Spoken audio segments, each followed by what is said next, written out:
मंडळी, गॅसच्या या टंचाईच्या दिवसांमध्ये अवघ्या 10 ते 12 मिनिटांमध्ये अजिबात गॅस न वापरता, इंडक्शनचा वापर न करता तोंडलीची भाजी बनवली आपण. पाण्याचा वापरही शून्य असल्याने या भाजीची चव आणि टेक्स्चरही खूप छान राहतं. शिवाय इंधन कॉस्ट आपल्याला किती लागली असेल, तर अवघे 3 ते 4 रुपये इतकीच लागली आहे. तेलही या भाजीला खूप कमी लागतं. म्हणजे तुम्ही जर हेल्थ कॉन्शियस असाल तर तुमच्यासाठी ते फायदेशीरच आहे. नमस्कार, स्वागत आहे तुम्हा सर्वांचं संगीताच्या उत्पादखान्यामध्ये. पाव किलो तोंडलीच्या भाजीसाठी एका मायक्रोवेव्ह सेफ बाउलमध्ये मी 1 टीस्पून तेल घातलंय. फोडणीसाठी जिरा आणि मोहरी घालून घेतली. सगळं छान मिक्स करून घ्यायचंय. आता मायक्रोवेव्हचं मायक्रो मोड सिलेक्ट केलंय मी. मॅक्झिमम पॉवर 900 वॅट इतकी आहे आणि 1 मिनिटांचा मी टाइम सेट करून घेते. आता हा बाउल आपल्याला 1 मिनिटासाठी मायक्रोवेव्ह मध्ये ठेवून द्यायचा आहे. बाउल मायक्रोवेव्ह मध्ये ठेवून स्टार्ट बटन दाबून घ्यायचं. 1 मिनिट झाला की हा बाउल बाहेर काढून घ्यायचा. मी भाजीत घालायला 3 मिरच्या आणि 1 कांदाही जाडच चिरून घेतलाय. आता या फोडणीमध्ये मी मिरच्या घालून घेतलाय. जाडच चिरून घेतलेला आपला कांदाही मी घालून घेते.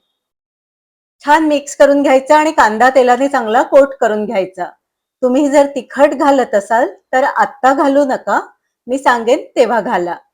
आता हे चांगलं मिक्स करून घेतलंय.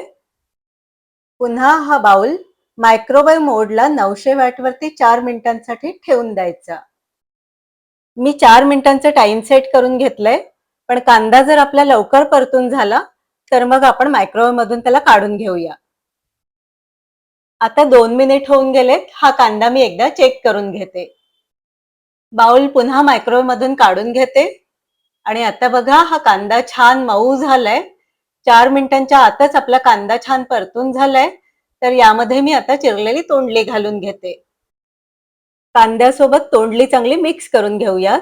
आणि आता यातच आपल्याला मीठ, हळद, धणे जिरे पावडर, तिखट, हिंग जेही काही तुम्हाला घालायचंय ते यामध्ये आता घालून घ्यायचं. मी मीठ घातलंय, पाव चमचा हळद घातली आहे आणि अर्धा टीस्पून धणे जिरे पावडर घातली आहे.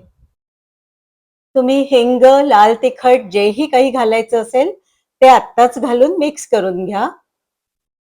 हा बाउल आता मी मायक्रोवेव्ह मध्ये ठेवून देते. 900 वॅट वरती 5 मिनिटांचा टाइम सेट करून मी स्टार्ट बटन सुरू करते. 2 मिनिट भाजी शिजली की 2 मिनिटांनी आपल्याला भाजी पुन्हा थोडी हलवून घ्यायची आहे. 2 मिनिटांनी मी ही भाजी चेक केली तर भाजीला छान वाफ आली आहे, पण भाजी अजून कच्चीच आहे. पुढच्या 2 मिनिटांसाठी परत आपण मायक्रोवेव्ह मध्ये ही भाजी ठेवून देऊया. मायक्रोवेव्हचा टाइम संपल्यावर ही भाजी पुन्हा एकदा चेक करून घेते. ही भाजी अजूनही शिजली नाहीये. पुन्हा एकदा 3 मिनिटांसाठी 900 वॅट वरती हा बाउल मायक्रोवेव्ह करून घेऊया. 3 मिनिटांनी ही भाजी मी तुम्हाला काढून दाखवते.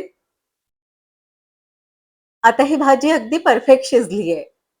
सारखं सारखं तुम्हाला टाइम सेट करायचं नसेल तर एकदाच तुम्ही 10 मिनिटांचा टाइम सेट करून घेऊ शकता.